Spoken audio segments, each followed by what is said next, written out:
அனைவருக்கும் வணக்கம்.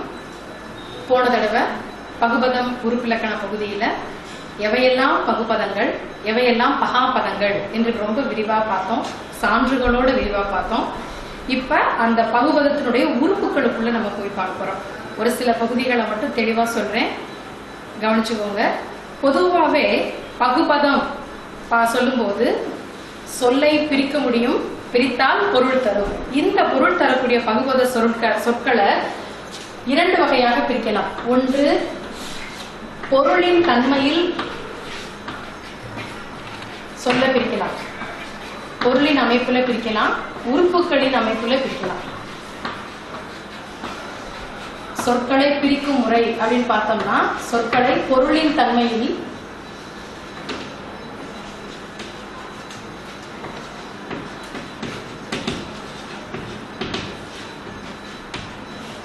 சொற்களை பிரிக்கும் முறையில் பொருளின் தன்மையிலும் சொற்களை பிரிக்கலாம், உறுப்புகளின் தன்மையிலும் சொற்களை பிரிக்கலாம்.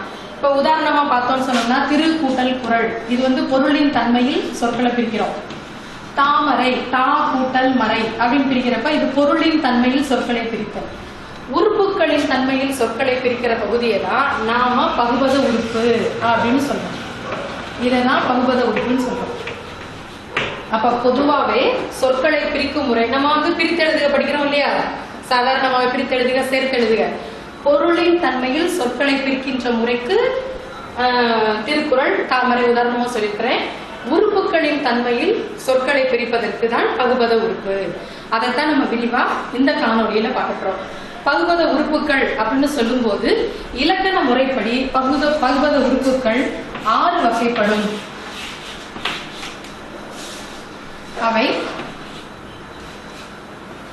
பகுதி, சந்தி, இடைநிலை, சாரியை, விகாரம், விகுதி என பகுபத உறுப்புகள் 6 வகைப்படும். சொற்களை உறுப்புகளின் அடிப்படையில் பிரிக்கின்ற பொழுது பகுதி, இடைநிலை, சந்தி, சாரியை, விகாரம் என்று 6 வகையாக பகுபத உறுப்புகள் பிரிக்கப்படுகின்றது. இப்போ ஒவ்வொரு உறுப்புகளையும் நம்ம பார்க்க போறோம். இந்த வகுப்புல முடிஞ்ச அளவுக்கு நம்ம எவ்வளவு விரிவா பார்க்க முடியுமோ பார்க்கலாம். இப்ப முதல் உறுப்பாக பார்க்கக்கூடியது பகுதி. பகுதிங்கிற முதல் உறுப்பை பார்க்கணும். பகுதி எப்படி வரும் அப்படின்னு சொல்லி பார்த்தா, சொல்லுக்கு முதலில் வரும். சொல்லுக்கு முதலில் வரும். இப்ப ஒரு வினைமுற்று சொல் பாருங்க. படித்தான், படி. செய்தான், செய். வந்தான், வா. நடந்தான், நட. நின்றான், நில்.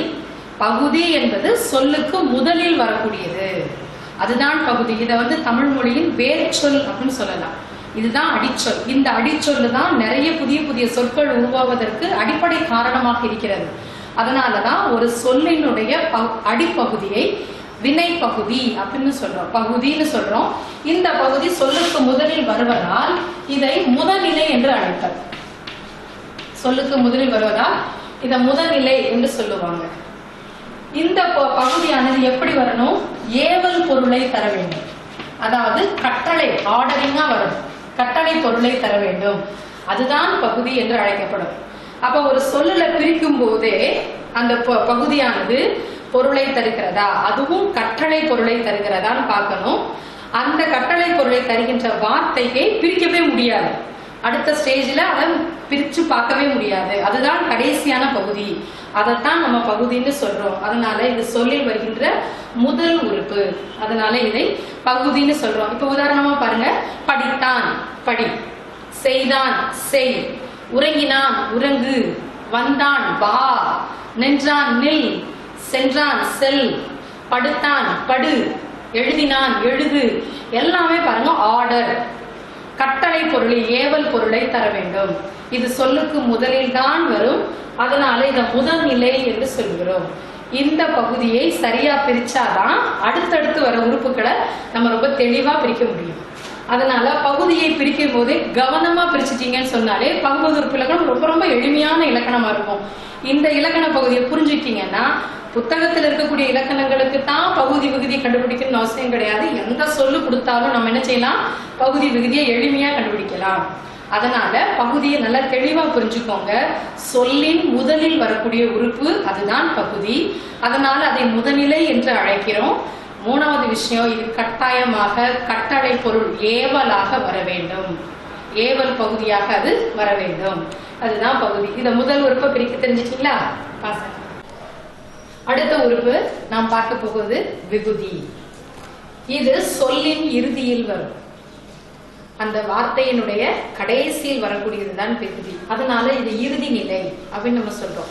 எப்படி பகுதி சொல்லின் முதலில் வருவதால் அந்த உறுப்பை முதல்நிலைன்னு சொன்னமோ, அந்த மாதிரி இது சொல்லின் இறுதியில் வருவதால் அதை இறுதி நிலை என்று சொல்லுகிறோம். இந்த விகுதியானது திணை, பால், எண், இடம், முற்று, எச்சம், வியங்கோள் இவற்றை தெளிவாக காட்டும். எந்த ஒரு சொல்லை எடுத்தாலும் அந்த சொல்லில் வரக்கூடிய விகுதியானது இதை தெளிவாக காட்டும். உங்களுக்கு உதாரணத்துக்கு வந்தான் அப்படின்னு ஒரு சொல்ல எழுதியிருக்கேன் பாருங்க. இதுல கடைசி வரக்கூடிய விகுதி ஆண். கடைசியில வரக்கூடிய இதுல பகுதி வா, கடைசியில வரக்கூடிய விகுதி ஆண். இந்த ஆண் என்ற விகுதி என்ன திணை? உயர்திணை. தெளிவா காட்டுது. உயர்திணை பார்க்கிறோம். அடுத்து ஆண் என்ற விகுதி ஆண் பாலை உணர்த்துகிறது. அடுத்து ஆண் என்பது எண். எண் என்றால் ஒருமையா பன்மையா, அதான் எண். என்பது சிங்குலர் ப்ளூரல் சொல்றோம், அதான் ஒருமை. ஒருமையா பன்மையா. வந்தான் என்பது ஒருவன், அதனால இது ஒருமையை உணர்த்துகிறது. இடம் அப்படிங்கிறது தன்மை முன்னிலை படற்கை தான் இடம். இதுல வந்தான் என்பது படற்கை, அதனால இடத்தை அது உணர்த்துகிறது. முற்று இது பெருநிலை வினைமுற்று, தெளிவாக அதை காட்டுகிறது. அப்ப விகுதி என்பது இவற்றையெல்லாம் தெளிவாக காட்டும். திணை, பால், எண், இடம், முற்று என்பதை தெளிவாக உணர்த்தக்கூடியது விகுதி. அப்போ ஒரு 2 மார்க் क्वेश्चनல வரும், திணை விகுதி எவற்றையெல்லாம் உணர்த்தும் அப்படின்னு கேள்வி கேட்டா இந்த பாயிண்ட் தான் நமக்கு ஆன்சரா வரும். இது சொல்லின் இறுதியில் வரும். இதை இறுதி நிலை என்று அழைப்பார்கள். இது திணை, பால், எண், இடம், முற்றா, எச்சமா. எச்சத்துக்கு உதாரணம் எழுதியிருக்கேன் பாருங்க. வந்த அப்படிங்கிற வார்த்தை முடிவு பெறாத வினைச்சொல். இந்த இடத்துல வந்தான் என்பது முடிவு பெற்ற வினைச்சொல், வந்த என்பது முடிவு பெறாத வினைச்சொல். அதனால அந்த இடத்துல அது எச்சம்னு சொல்றோம். ஆண் முடிந்தால் அது பெயரெச்சம், ஊனு முடிந்தால் அது வினையெச்சம். இந்த விகுதி கடைசியில வரக்கூடிய இந்த ஆவும் ஊவும் தான் நமக்கு எச்ச விகுதியாக வருகிறது. ஆ பெயரெச்ச விகுதியாகவும் ஊ வினையெச்ச விகுதியாகவும் வருகிறது. தமிழ் மொழியில் நிறைய விகுதிகள் இருக்கு. தன்மை, முன்னிலை, படற்கையில இடப்பெயர் விகுதிகள் இருக்கு. அதே சமயத்துல ஏவல், வியங்கோள், தொழில் நிறைய இருக்கு. இப்ப அந்த விகுதிகளை தான் நான் இந்த சார்ட்ல எழுதி காமிச்சிருக்கேன் பாருங்க. இந்த விகுதிகளை நீங்க மனப்பாடம் பண்ணினா ஒரு வழி கிடையாது. வெறுமன சொல்ல பிரிச்சுட்டு விகுதி எழுதுனீங்கன்னா எந்த காரணத்திலையும் தேர்வுல மதிப்பெண்கள் கொடுக்க மாட்டாங்க. என்ன விகுதின்னு எழுதணும். இங்க பாருங்க, வினைமுற்று விகுதிகள்ல ஆண்பால், ஆண்பால் வினைமுற்று விகுதி அண், ஆண். வந்தான், வந்தனன் அப்படின்னு சொல்லுவோம்.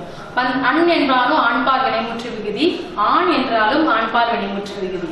அடுத்து பெண்பால் அள், ஆள். வந்தனள், வந்தாள் அப்படின்னு வரும். பலர்பால் வினைமுற்று விகுதி அர், ஆர், ப, மார். வந்தனர், வந்தார். இந்த மாதிரி பலர்பாலை உணர்த்தும். ஒன்றன் பால் விகுதிகள் து, ரு, டு. வந்தது, சென்றது அப்படின்னு வரும்போது அது ஒன்றன் பால் வினைமுற்று விகுதிகள். அடுத்த பலவின் பால் விகுதிகள் ஆ, ஆ, பறந்தன, ஆல் வரும்.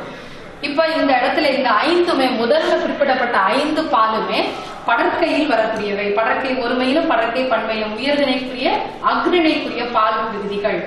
அடுத்து தன்மை ஒருமை வினைமுற்று விகுதிகள் என், ஏன், அல், அண், கூ, டு, தூரு எல்லாமே தன்மை ஒருமை வினைமுற்று விகுதிகள்.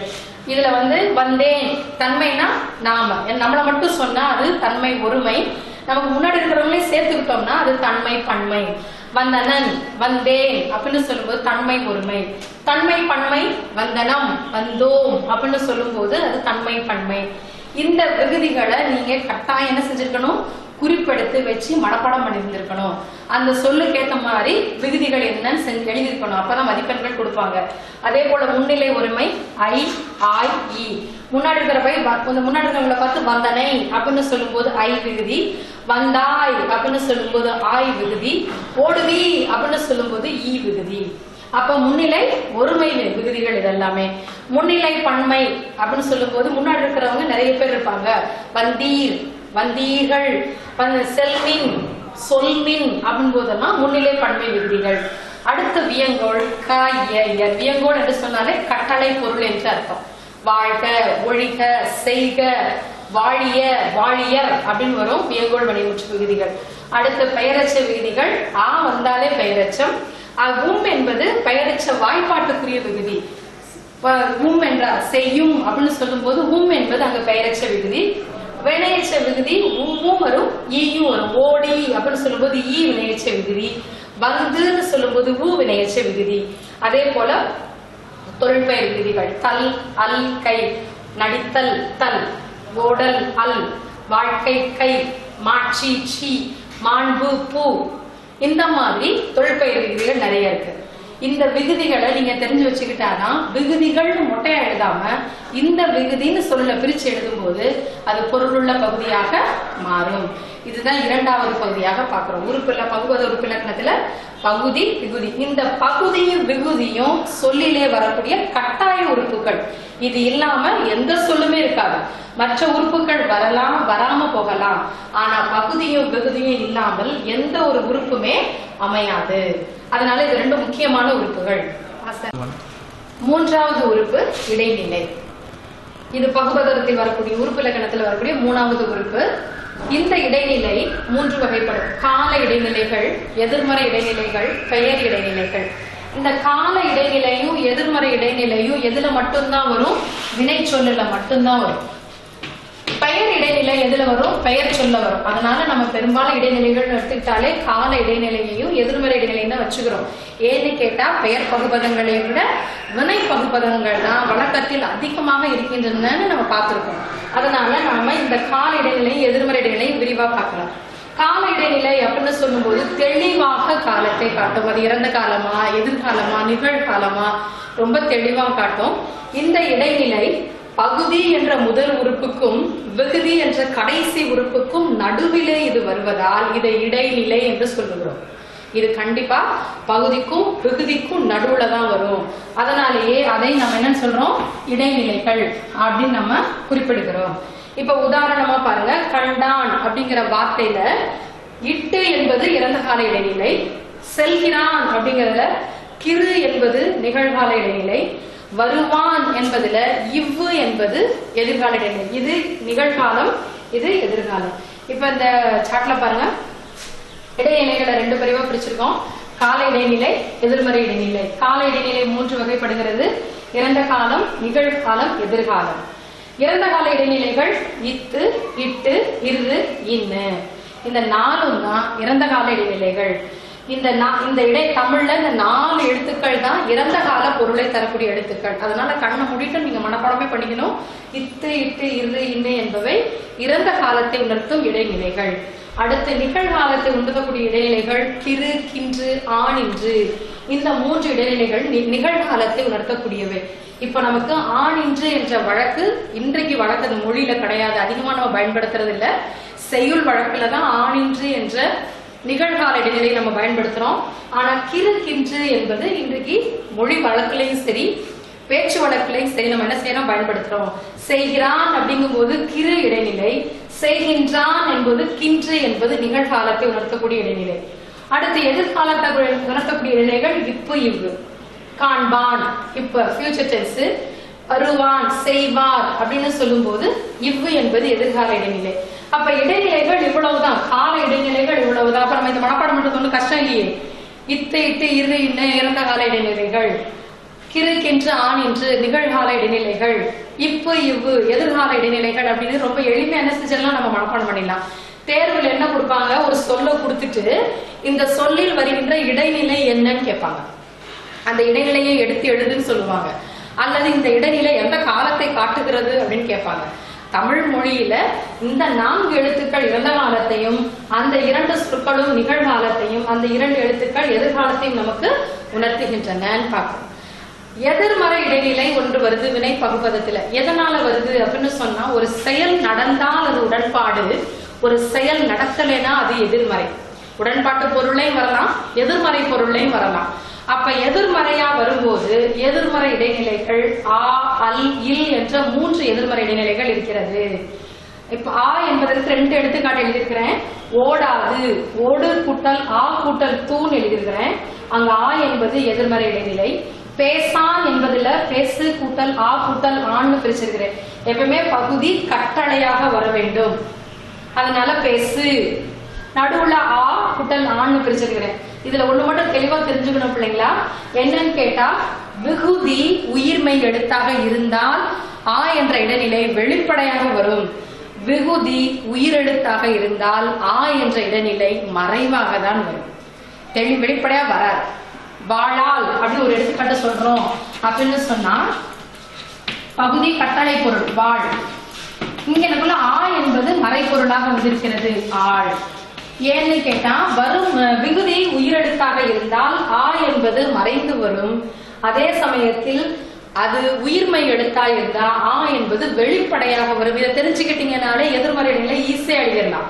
தமிழ்ல பெரும்பாலும் வரக்கூடிய எதிர்மறை இடைநிலை ஆகும் அல்லும் தான். காணலன் அப்படிங்கறதுல கான் கூட்டல் அல் கூட்டல் காணலன், அங்க அல் என்பது எதிர்மறை இடைநிலை. அதனால இடைநிலைகள் அப்படிங்கிறது இவ்வளவுதான் விஷயம், வேற ஒண்ணுமே இல்லை.